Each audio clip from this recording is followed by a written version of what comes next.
So I think just acknowledging those feelings is so important, because then, and especially getting them out of your head and onto paper, because then you can level yourself down. It just clears them out a little bit for the moment. You have to write again and again and again, but then you're more settled and you can take more concrete, thoughtful actions.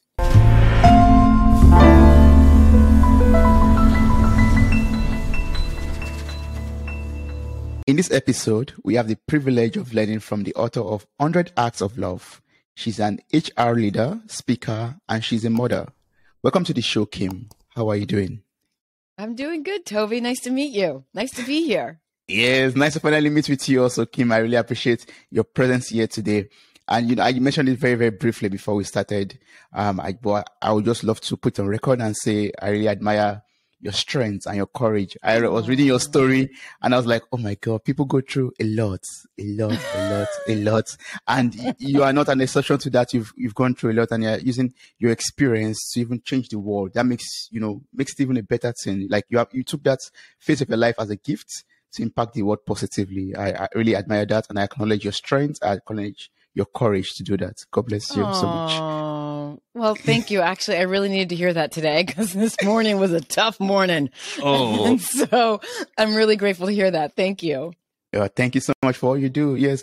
But I'm so, curious. I'm so interested in learning about the story. Like, can you tell me how it was like for you watching your 44-year-old husband taking his last breaths from cancer? So I often say that was his last great gift to me. Being able to be with someone who you care about deeply, you love very deeply, who I built a life with, and being able to sort of usher them out, to hold their hand, to sit with them and watch them take their last breath is just such a gift. It was also horrific, right? Because that was the end of our marriage. That was the end of this life that we thought we were going to have together. That was the end of him being able to father, his children, our children. So, I get to say this in retrospect, and I think that's the thing that I want people to know, or many things I want people to know, but retrospect is all the lessons that I've learned from this journey of being a cancer caregiver, of a widow, of now, helping managers understand how to walk their own teams through grief or through an employee who's dealing with cancer or loss. Everything that we learn, I learned in retrospect. So in the moment, there wasn't this great epiphany of, oh my gosh, this is his last greatest gift to me. I feel so grateful. No, there was a lot of tears and a lot of upset and a lot of sorrow. And it took a while for me to get to the place where I was able to really see what a gift it was to be able to usher him, to be able to hold his hand while he left, this world. Yes. Yeah. Wow. I mean, it must have been, I can't imagine how, horrible that phase of your life could have been for you, especially, how you met. You it was so romantic. You met in a cave and you got married. You asked to move to California. Did your homework. This is good. You did your homework. The really was. I met him in a cave. I was working for a company that took schools at the beginning of the year out for team bonding activities. And so he was one of the teachers on this trip. And I invited him to come to the cave. And for some people, being in a cave is scary enough, but my husband was 6'6". So he was a very tall man. So the idea of, and we're talking splunking, we're not talking being in the big cavernous caves that you see sometimes where there are little paths in them. We're talking about squeezing in between cracks and wearing a helmet and a light on your helmet. And if the light goes out, you cannot see anything. So he came in the cave and we had a really fun time. I guess I talked him into it. I said, it'd be really good for the kids and you can show what it means to be courageous. I was just kind of making up stuff. And he came in and then we managed, then he came back the second day, which had I just even thought about it, that should have been a signal that this gentleman was interested, because no right man in his right mind would go for his 6'6" who'd come back to a cave the second day. So he came back with a different group of kids the second day. And then by the end of the weekend, he said, hey, you know, would love to show you pictures. We were talking about camping and our experiences with being in the outdoors. And he mentioned that he had pictures of him hiking in Virginia, where it snowed. And Virginia is a place in the United States that's south, so it doesn't snow in the mountains there very often. And he had pictures of this, and that's how he sort of got me. He said, "I would love to show you pictures of my camping trip that I took in Virginia where it snowed. And also, by the way, I have a puppy." So, so that's how that relationship began. Yeah. Yeah. Wow. When you were speaking about that, what came to my mind was, it came the second time because he found a diamond in the cave. The first day he came, like he saw the diamond, and he was like, I'm going to pick that diamond. And, you know, it would take me to bring other children the next day or the next day afterwards until that diamond becomes mine. I'm not going to the never cave. thought about it like that, but I love that. And you know what? He would totally agree with you. That's so funny. What a great way to paraphrase that, Toby. Yeah. Well done. I'm going to take that with me. Thank you. I'm a diamond. Yes, exactly. And it's going to be I guess I should say I was his diamond, right? Yes. We're all diamonds, and I happen to be his diamond. Yes. Exactly. Yes. He found his diamond in the cave and said, yes, that's mine. Yep. Yeah. I like that. I really like that. Yeah. Thank you.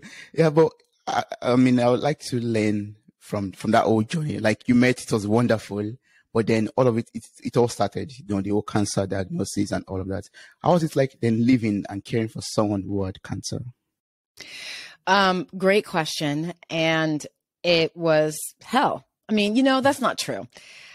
It was very challenging. One of the reasons I married my husband was because I knew he was going to be a great partner. Like he was going to be a great parenting partner, a co-parent. And that he truly was. And so when he got sick, all of a sudden I found myself sort of feeling a little bit like a single parent.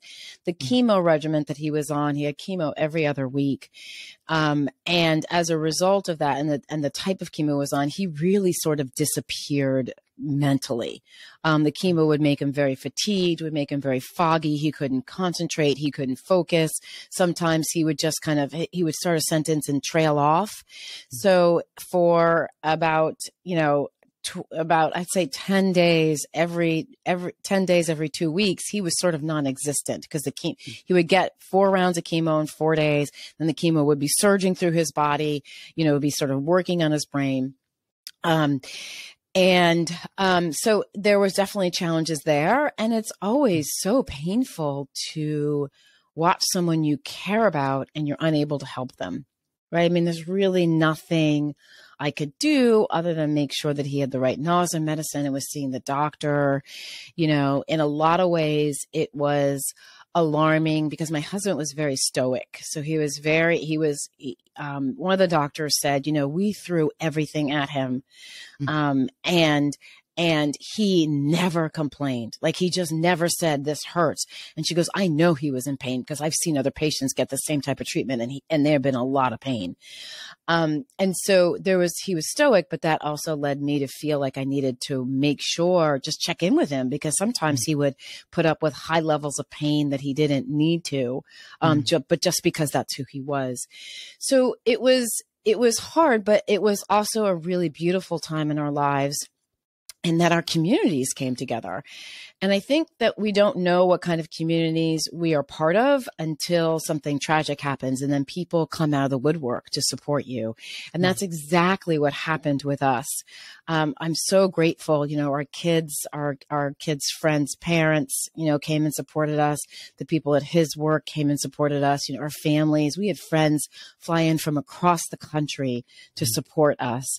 And it was in that support that I really learned that's really where our strength lied, It was also there where I learned, and I'll share this with you, where I learned one thing never to say to anybody going through a difficult time. And it shocked me because it was something I said all the time. And it's something I hear people say all the time. It's funny. I was watching a show the other night and I heard a character say it. And I was like, no, Yeah. But that sort of started launching me on this path to really help people. The support we got from our community launched me on a path to help, to want to help and to guide people, to show them how they can show up for their friends or family, because a lot of people didn't show up for us, not because they didn't want to, but because they didn't know how. Oh, so yeah, that's true. And I believe that's the motivation behind your book, 100 Acts of Love. Yeah. Yes, Yeah. absolutely. Yeah. The motivation behind the book was to, I know you said, that I'm courageous and strong, but honestly, I don't really even fully believe that. I think what it is that I stand on the foundation that was partly built by people who showed up and helped us. And it is such an incredible thing to do, to be able to give to somebody. And I wanted to show people, the book is laid out in a way. I'm sorry, let me back up. I wanted to show people how easy it is to help. When I used to think about helping before my husband had cancer, I used to think that, okay, helping means that I need to make dinners every Monday for the next, 6 weeks. And that just felt so overwhelming to me.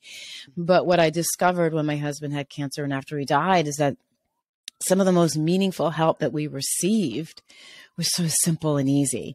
And I really wanted people to know how simple and easy it is. It's something like, if you can afford to pay for petrol for somebody, just fill their car with gas. Just, hey, I know your car, call me next time your car is near empty and I'll grab it and I'll fill it with gas, right?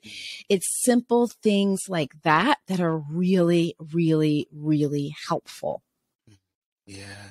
And how did that, affect your influence, your process of grieving, or, maybe going through depression or something? How did that, really help you get out of that phase of your life? That's a really good question. I think it helped greatly. Death or having any type of disease is very isolating. Death in particular feels like no one misses people go back to their lives after 3 months. And so the support isn't as present as it had been. And so it feels sometimes like you're really alone. And that you're the only person who's grieving the loss of this important person in your life, but you're not. And when people come in to continue to support, I think it's really helpful. I think it's really powerful, and it serves two purposes. One, it helps the person who's going through a difficult time remembering that they matter and that they count, and what they're experiencing is being seen. But it also helps the person who helps, because, we all want to be connected in a community, and we're all searching for those things. And what I think we don't realize is being part of a community means you reaching out and helping another person. And that effect of that is really powerful on who you think you are and your own personal well-being. Yeah, that's true. Wow. So now I want us to go into your book and want us to walk through that guide, because I want us, each and every one of us, the listeners, to also be in that kind of place to help someone who is grieving, or, to be a light in the world, basically. And that's what your book provides to us, actually. So, can you walk us through this guide? How can we love a friend through cancer or a loss? So the number one thing I say to people never to say, and I'm going to start there because it's such a common phrase. We always say, if you need anything, let me know, or let me know how I can help you, or some version of that. And it feels like it's really helpful. Right? It really does. And the moment you really do mean anything. If someone said, I need some special caviar from Russia, you feel like you would try to figure out how to get to Russia. Like I would call you, Toby, because you're closer than I am. And I'd say, Toby, can you go to Russia and get this special caviar and get it sent to me? Right? So we feel like we would do anything, but we have limits on how we're able and want and willing to help. And so there's 4 main reasons this phrase is not helpful. The first thing is it doesn't acknowledge what the person is going through. And that's one of the things that we often forget.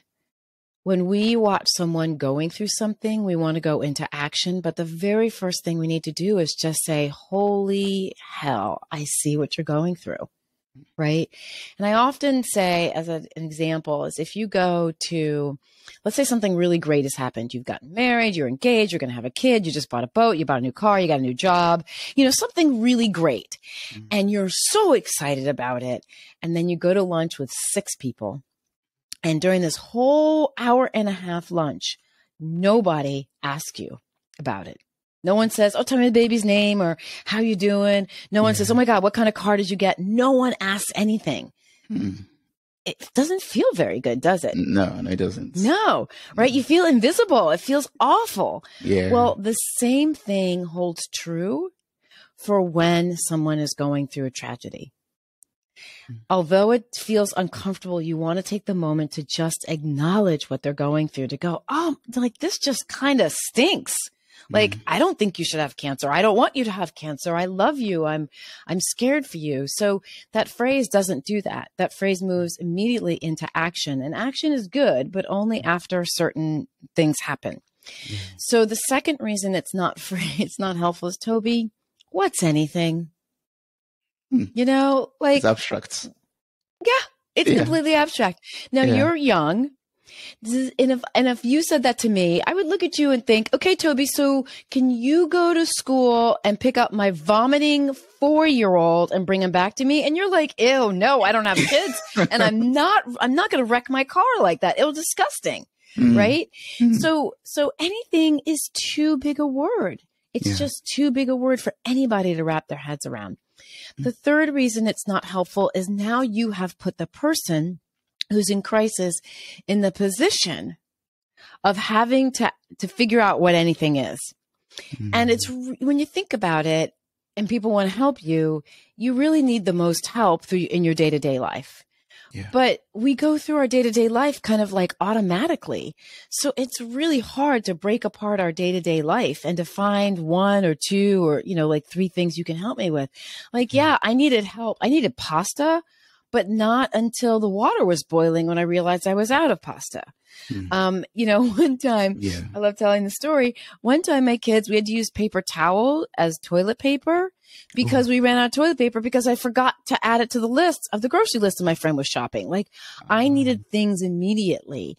And I couldn't think of anyone to call when they said, if you need anything, let me know, because so many people had offered it.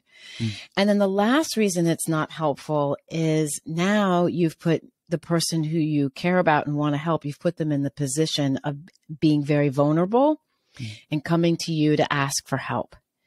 And what I've discovered in doing a lot of podcasts from people all over the world is that asking for help is hard. That's true. We're not often very good at it unless it's like people we know really, really like our close-knit friends, a close family unit.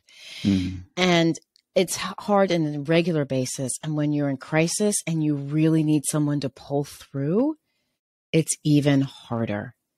So those are the 4 main reasons that phrase is never a good phrase, because you're putting all the onus and pressure on the person who you want to help to take action to figure out all these things. So what I often do is I tell people to do 2 things. The first thing is to acknowledge what they're going through. And that doesn't feel like you're doing anything. It doesn't feel like you're taking any action, but you're acknowledging them. Your acknowledgement is allowing you to connect with them. You're not trying to fix it. You're not trying to say, stay strong or you got this. You're not trying to make it go away. You're just sitting in the yuck with them for just a little bit and saying, God, this sucks. I'm so sorry this is happening to you. Another phrase you can use is, I don't even know what to say. I'm speechless. Right? That phrase comes from a place of, what's happening to you leaves me speechless, which is really powerful. And then from there, you do want to offer help, but you want to offer something specific. One of the best things that you can do is, I love this help, is I had a friend who would call me and she said, I'm heading to the grocery store. I want you to open up your cabinet and tell me, what 5 things are you almost out of?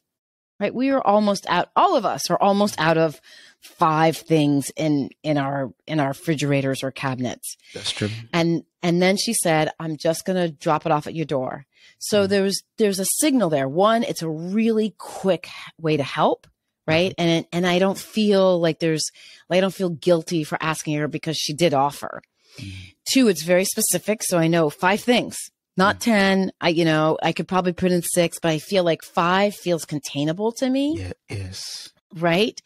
And then the third thing she does is she says, I'm just going to drop it off at the door, which signals to me, I don't have to deal with the, how are you? And all the questions that well-meaning people mean well, but they're often intrusive depending on where I am in my state of mind. There were some days that I would be happy to talk to you about what was going on with my husband. And there were other days I was like, I can't talk about this right now. So she signaled to me that she was just going to drop them off, which meant that I had the option, if I wanted to wait for her and talk, and she was able to talk, I could be at the door, I could stand there, I could invite her in, I could talk for a few minutes. If I didn't, she could just leave the groceries at the door and just say, hey, left the groceries at the door. And then that was it. Yes. So when you offer to help, you want to be as specific as possible. And you want to make sure that you're relieving them of the pressure to respond to you. You're taking off that burden from their neck, basically. Yeah. You don't have to dress up and maybe put on a smile. Exactly. And maybe they want to dress up and put a smile on for you. Maybe they don't, but you're giving them the option, and that's really important. Yes. Yeah. What are some other, things that we could offer someone who's going through such, situation? We're offering to buy grocery or fuel the car. What are some simple things that we could do also? Yeah, the car one is a great way to help if your friend has a car, because it's something that, when I live in Los Angeles, so our cars are very important because our public transportation is not good. And so when, you think about when something goes wrong with a car on a regular basis, it's really stressful when you've got this, cancer diagnosis or loss looming in your life. So one thing that my neighbor did, it was so sweet. My neighbor, Nate, he wandered up to the house one day and he said, hey, when was the last time the oil was changed in your car? And I was like, don't know. No idea. Yeah. And he said, well, I'll tell you what, I'm home all day tomorrow. Why don't you text me, leave the keys in the mailbox, and I'll swing by and pick it up and change the oil for you. So I said, okay. And again, even the offer to help, he said, leave the keys in the mailbox, right? So then he's giving me the option to interact with him or not, which is just, there's so much power in that option. And I think sometimes people want to know and they want to show how much they care and they want to listen and they want to hear what's happening. But sometimes the person that it's happening to doesn't want to talk or share that information. And so we come from a place of caring, but really we can be intrusive in those situations. So I call him the next day. I let him know the keys in the mailbox. He comes by, he picks up the car. I don't even know when he returns it, probably an hour and a half later, he returns it.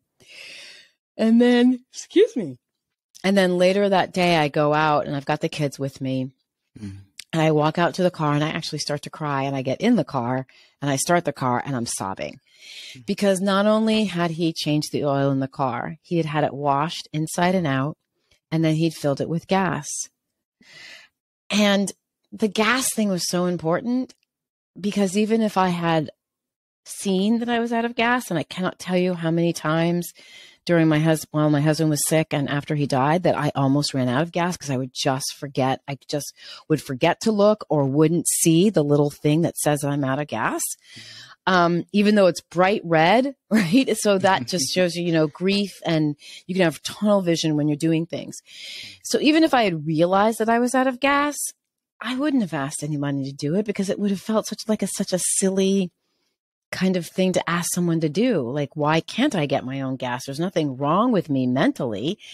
And, there was something wrong with me mentally in that when you're under stress, doing normal things seems to take a lot of extra energy.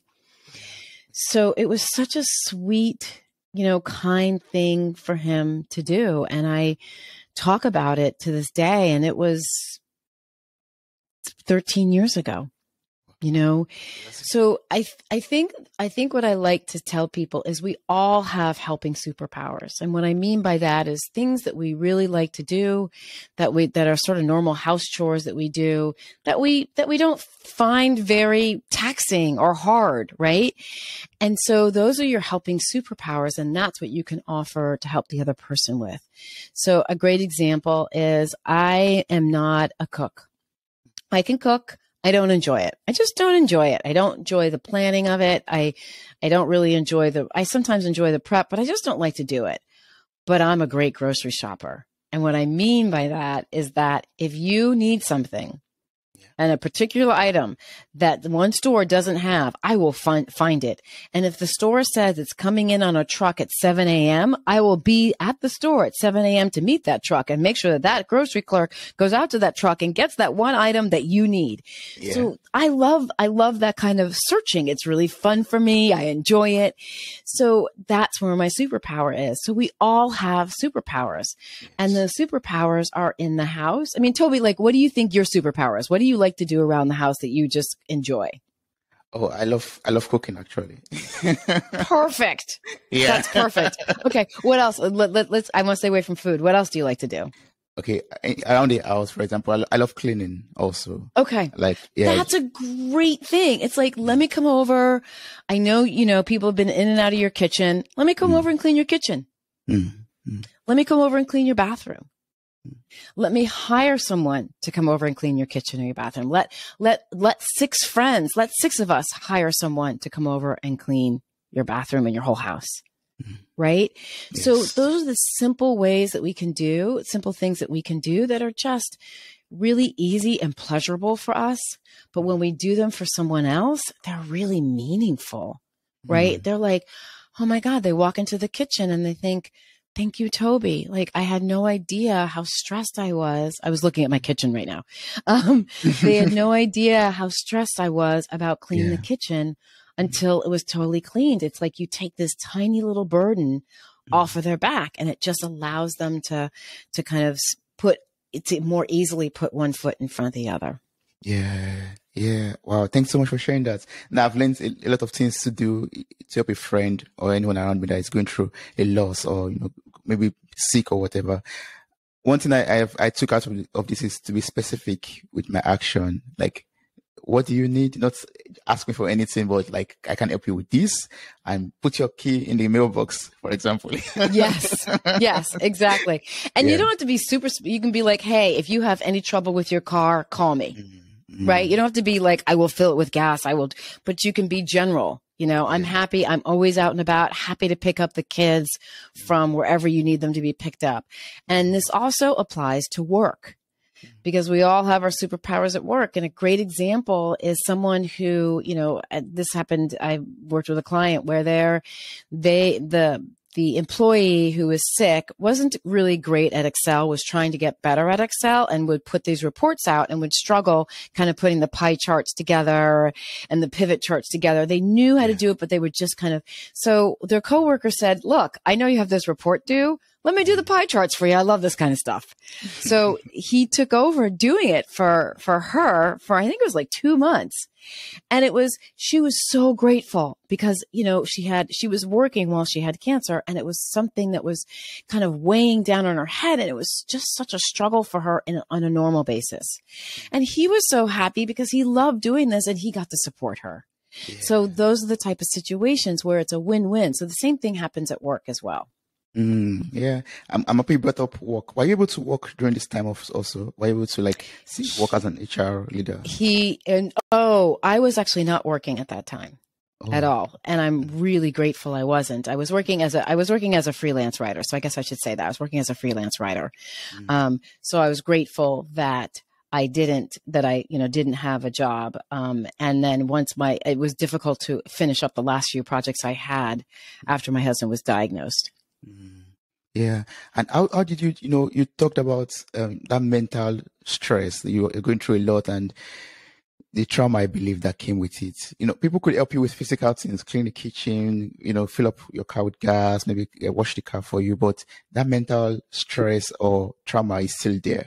And it takes a lot to, work that out or work through that basically. How were you able to like heal from that wound that you had mentally? That's a whole nother podcast, my friend. Yeah. But the long and short of it is, I believe it was I always forget exactly what year it was, year 2 or 3 after my husband died, I fell apart. There's a focus after someone dies of getting through the firsts, right? First birthdays, first wedding anniversaries, first kids' birthdays, all those kind of things. And then the second year hits and it's really hard in a different way. And for me, the second year was like, oh, there's a second year, which means there's going to be a third year, a fourth year. It felt really overwhelming to look at all the years that my husband was going to be dead, because he's going to be dead for a very long time.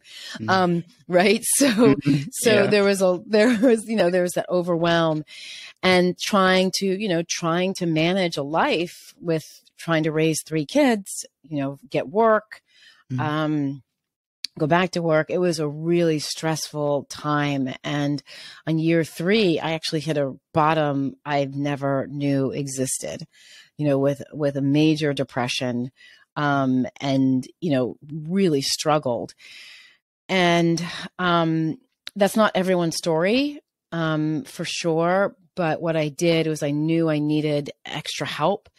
And so I did find someone who gave me that help. It was really a spiritual crisis is what it was. I was just feeling really lost, not sure where I was supposed to be, what I'm supposed to do, who I'm supposed to be. The good thing and the bad thing about being married while you're going through something that's really difficult, like for my husband and for myself, is it brought out the best of our marriage for sure, and it also brought out the worst of our marriage, right? The cracks, the little fissures that really we were sort of ignoring. And then we didn't have an opportunity to work through those because he died. And so there's this self-reflection that's left that was really difficult. So I actually took up, I started meditating. Really, really important I meditate every day now. It's very important to my mental health. I changed the way I ate because I realized some of the foods that I was eating had negative effect on my mental capabilities. Also on, if I'm not treating my body right, I couldn't treat my mind right. So I changed the way I ate. I, now meet regularly with a small community of people where I get to assess my day and own where I've made mistakes, and, but also own where I've done really well, where I've improved. Yeah. So those things are really what got me back to my, to my feet again. But yeah, it was not, okay, the year's done. You passed a year being a widow. You're good to go. Enjoy life. It's not that easy. I wish it was, but it was not that easy. It's not. Well, it's so touching. Like I really admire what you've gone through. I don't admire what you've gone through. I admire the strength that you're able to pull through that whole phase. And now you're here, an HR leader, and you're helping people also to, navigate through that phase of their life if they're going through that also. And that's so, I mean, I'm almost teary right now, but yeah. Yeah. Well, I think the thing we forget is, it was my story and my journey, and I sometimes I get teary eyed. I kept a blog, and then recently I've been going back to read it, and I read it much more objectively. And I'm like, oh, this is so sad. Like, it just breaks my heart, Yeah. But the other thing is, the beauty of what happened was I really learned like the power of one, right? I learned how much people matter and how much they mattered to me. And I had to stand in to understand how much I matter to others. I couldn't go around continually telling myself, oh, it's okay that I don't call them. It's fine. It's no big deal. I couldn't do that because my calling them could make their day. right? Yes. You can't Yes. like, I think it is I had to stop playing small. I had to stop pretending that if I'm mad at somebody and I'm telling that my being angry at someone is no big deal, because it is a big deal because it hurts them. Right. And it also hurts me. And in the same way, being kind to someone is a big deal because it can make them very happy. It makes them feel seen and it makes me feel connected. So I think that that's really what I came away with was none of us has any business playing small. Yeah, that's true. Yeah. I'm taking that out of this episode. I have no business playing small. Yeah. Yes. Yeah. Yeah. So, earlier you talked about the works at the workplace, for example, Point Excel. I'd love us to, explore that a little bit because unfortunately, when we are expressing a loss or going through a lot of things privately, we sometimes still have to work and Yes. still, earn money to make ends meet. So how can people at work, for example, like you are an HR leader or a manager or someone at work, also help support someone who is, experiencing or having a sickness or disease or cancer, for example, or going through this loss, like maybe the death of a loved one? So there's a lot of different ways. I developed something called the North Star strategy, which talks about the 5 stages that I often target for managers, because managers are really struggling with how do you show sympathy and empathy to your employee and still help them get work done, right? How do you work with them and still be productive on the team? Let's talk about 2 sides. So there's the employee. You're the person with cancer. Whether or not in the United States, you have a choice of whether or not you want to reveal your diagnosis. You don't have to tell your boss. I always say it's an opportunity. A lot of people like to keep their lives private with the idea of, I don't want anyone knowing because I just don't want people on my business. But when you do that, which is fine and fair, but when you do that, you're cutting off your community. So just kind of you can do that, but then you can't turn around and say, no one cared about my cancer. No one helped me, which is what I often see people say, I'm private. And then no one helped me. No one cared. Well, you didn't let people in to show that you care, and you didn't let people in to care for you. So of course they didn't, they wouldn't support you. So I think that's a really important thing to remember. And not all workplaces are going to be places where you want to share. You might have a boss who people are often afraid they're going to be fired because they have cancer. If they reveal, they're afraid their boss is going to make them do really simple tasks, things that they're not going to be engaged with. They're afraid their coworkers, maybe you work on a really competitive team. So your coworkers are going to take your clients, whatever they can do. So how you reveal what's happening in your life is something that you have to really have coaching. I mean, I would always suggest you talk to someone else about and really think about it carefully, because you want to make sure that you're keeping yourself safe above all else, So that's that side. And when you do reveal, I always tell people to be very careful with their expectations. A lot of times, there's a saying I love, which is expectations are resentment under construction. So if I expect you, Toby, to show up at my door with dinner, but I didn't really share that expectation with you, and then you don't show up at my door with dinner, I'm annoyed.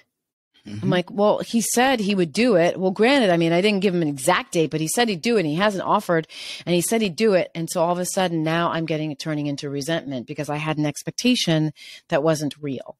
And so I think it's really important for all parties to really understand, to be very clear on their expectations of what they expect from the other person to do.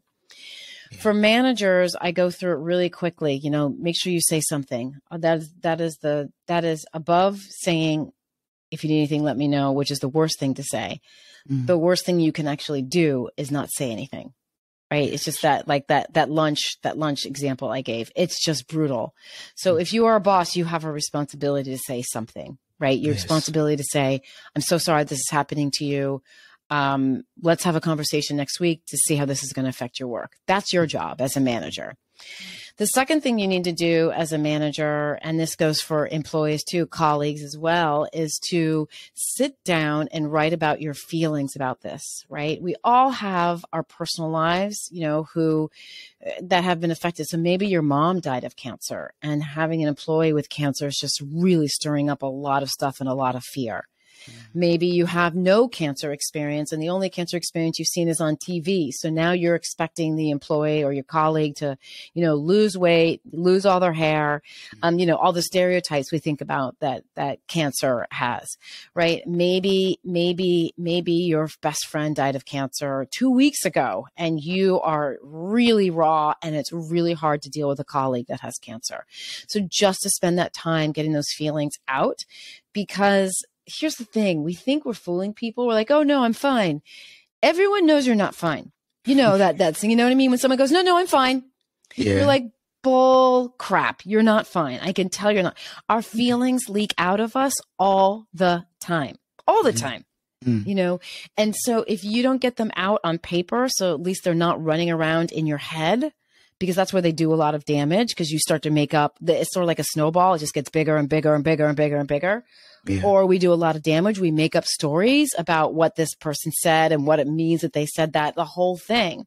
And so until you got to get that stuff out on paper. The other thing I always suggest is make sure you talk about your stereotypes. Like, when we think about a widow, it's still shocking to people that I was young.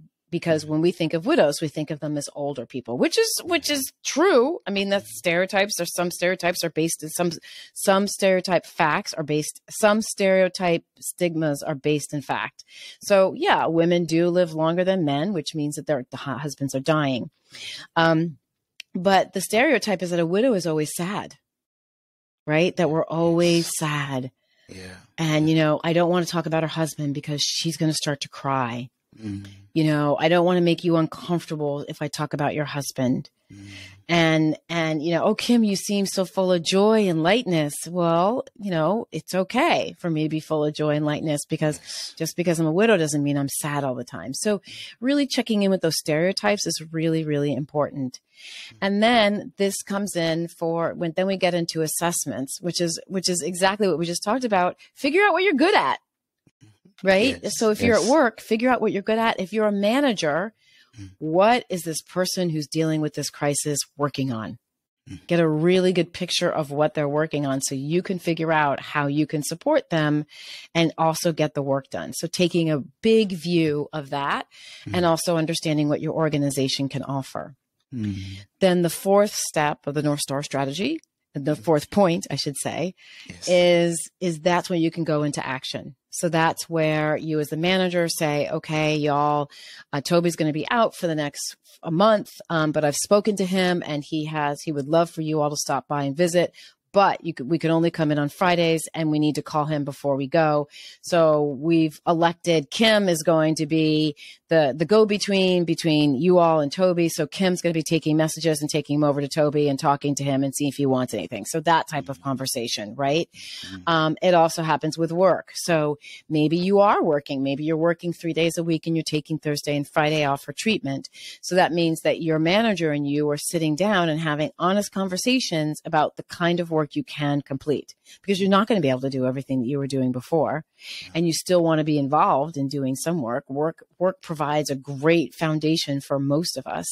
So what does that look like? And then you're setting, you as a manager are setting those expectations. So it's really clear about what good work is for Toby when he works 3 days a week. Yeah.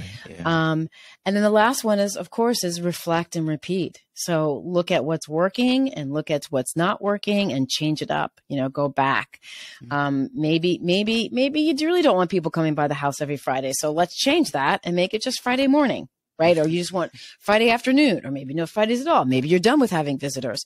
Whatever it is, it's reflecting and repeating and doing the same thing over and over and over again. Yeah. So that's how I work with organizations in, when they're dealing with an employee who has a crisis. That's so essential and important, basically. Like I think that's seems very simple once we've heard it right now, but there are things that we quite forget actually when we're in the real case or in the real life scenario. Exactly. Yeah, It's like, wait, what do I do? How do because yeah. because emotions get involved. Mm, When someone we care about has cancer or dies, it is terrifying. It's terrifying. We think that could be me. I still to this day, whenever I go see a doctor, if it's a new doctor and I have problems, my husband's cancer showed up in his lungs first, I will tell them, I'm really scared that the breathing is this. My husband died of cancer. I really need you to do an x-ray. And they have never turned me down. Right? Because they know, like, I've come in clean with, this is a fear of mine. And I just need you to reassure me. Yeah. And so, they have done that. So we all have these, it's terrifying. Our friends were terrified. How could someone so young and so healthy get cancer and die? What the heck? So I think just acknowledging those feelings is so important, because then, and especially getting them out of your head and onto paper, because then you can level yourself down. It just clears them out a little bit for the moment. You have to write again and again and again, but then you're more settled and you can take more concrete, thoughtful actions. Yes, that's true. Yeah. And the last point you mentioned of also helps us in other areas, and even in this area, that's reflecting and repeating, basically. Like, even when we're writing our expectations down, we have to reflect. Okay, what were my expectations last week? Okay. Yes. Yeah. If you're not the same thing, they have to rewrite them. Repeating the practice basically makes us better and improving our lives. Yeah. Yes, for sure. I mean, my husband we had expectations of what chemo was going to be like after the first round. And by the time we got to the 6th round of chemo, we laughed at the expectations we had during the first round. It was crazy thinking, but we didn't know that. And so along the lines, we had to reassess and reassess and reassess. So I want everyone to get this book. Can you tell us how to get the book? I'm going to place the link to your website in the show notes of this episode. I want people to read. Go to the About page first, go and see beautiful pictures of you and your family. And so beautiful. You. But I would love you to tell us how to reach out to you, connect with you, and work with you. Sure. So if you want to learn, I know I mentioned one thing never to say to anybody dealing with cancer or loss, and there are actually 4 other things that I highly recommend that you do not say. So if you'd like that list, you can go to 100actsoflove.com/what not to say. No capitals, no spaces, just / what not to say. And that's the number 100. So you can download that there. If you'd like a copy of my book and you're in the US, I would love for you to purchase it on my website. But it is also available on Amazon. And for anyone outside the US and Canada, it is available as an ebook download. I'm working on making it available so they can get shipped to you as well for wherever you are in Europe. So we're working on that one right now. Oh, that's great. The last thing is, if you'd like to reach out to me, I do LinkedIn Lives every Thursday at 12 p.m. Pacific time. So you can, if you have a question, if you have an employee or colleague who's dealing with cancer or loss and you don't know what to say or what to do, you can DM me, ask me that question, and I'll respond on LinkedIn Live. I won't use your name, so you will remain anonymous. And there I share tips for managers. This next three LinkedIn Lives will actually be personal stories. I'm going to be sharing some, I think this Thursday I'm sharing 3 lessons that I learned from my dead husband that I use every single day. So I'm just going to be sharing a little more personal stories. So if you'd like to join me there, that's great. And of course, you can always follow me on Instagram. I love Instagram. I want to spend more time on Instagram, and that's at 100 Acts of Love. Awesome. Your Instagram, Facebook, LinkedIn, and website information will be placed in the show notes of this episode. So I encourage everyone to just click on all the links, follow on all places followable, buy the book, and then, become even a much more better person in showing love, acts of love to people out there. Yes. Spread the love. You can spread and I think that's the thing. Sometimes we think, oh yeah, I want to spread love, but how? And it really is as simple as, calling up a friend and saying, I'm going to the grocery store. I'm going to the drugstore. I'm going here. What do you need? Or I saw this really funny thing. It's not as hard to spread love as we think.